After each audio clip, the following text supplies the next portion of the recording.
good day in my mom's life growing up would be a day when she went to one of the many oil wells in Huntington Beach and climbed to the top. And she couldn't bear anyone daring her to do anything. Something would bristle and she'd say, "What? Of course I can do it." And as a young girl of 16, someone dared her to jump off the city pier. And if anyone's ever been to Huntington Beach, it's a very long pier. And you're way out there practically with the fishing boats when you get to the end. And no one wants to jump off the pier. But someone dared my mother to, and she was ready to die with the pier.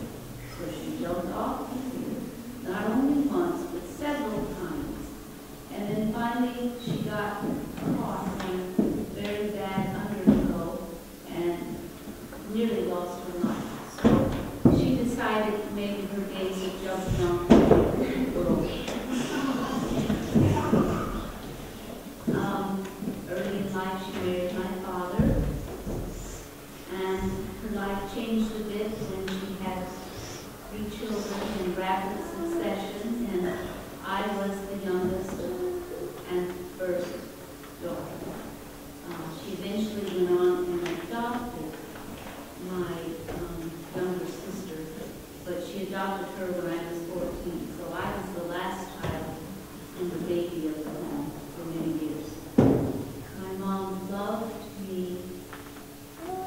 tenderly with all her heart, and I've often said I grew up, and I am today a very loved woman because my mother loved me so fully, so completely, that I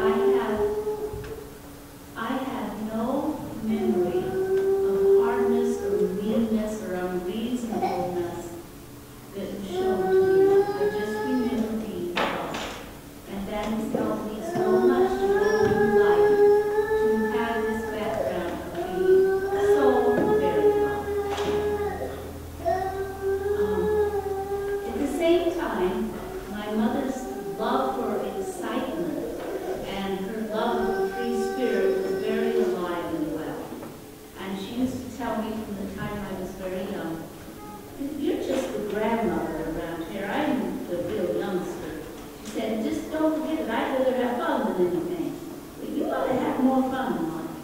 And I was born much more serious and took life much more serious, much more so than my mom. And so she thought that I wasn't enjoying life near like I should. And she often would tell me little things that I ought to go and do that were way out of the type of woman, the type of girl that I ever was. She wanted me to do something very risky and so forth. And so in that way, I was a rebellious teenager.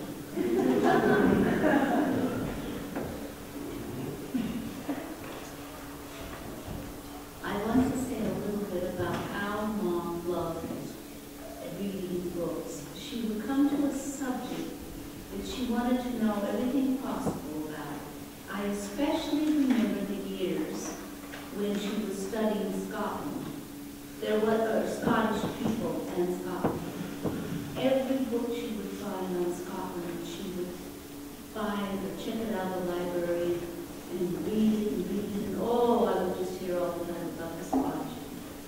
And then, of course, she found somewhere where we were related and the coat of arms and so forth. And I just heard what the bravery and all the great things about Scottish. So that will always be in my mind. And then my mother took on World War II. She studied every single battle, the great heroes, the ones who did anything important.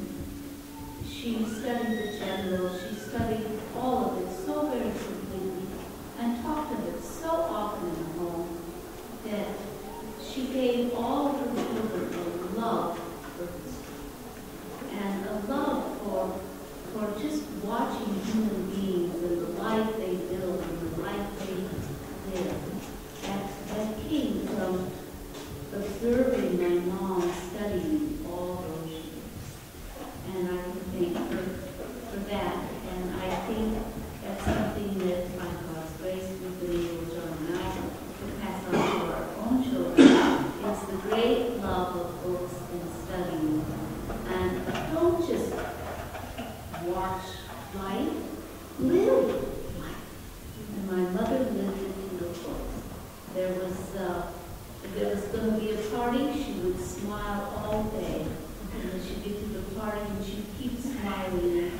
Everyone loved Mom wherever she went for those very reasons, because she had such enthusiasm and such a love for life.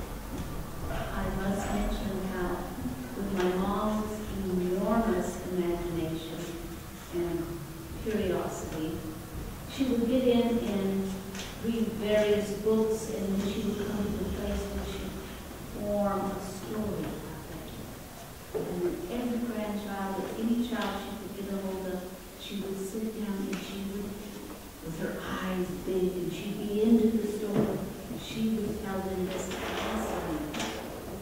So all the children that came into my mom's life, or she came into theirs, all the many years, they grew to love her. All of our children, our grandchildren, grew to love Grandma Greer because of her story. My mom very much loved the Lord, but she just was not a real serious person on many issues. She loved the story of the rapture.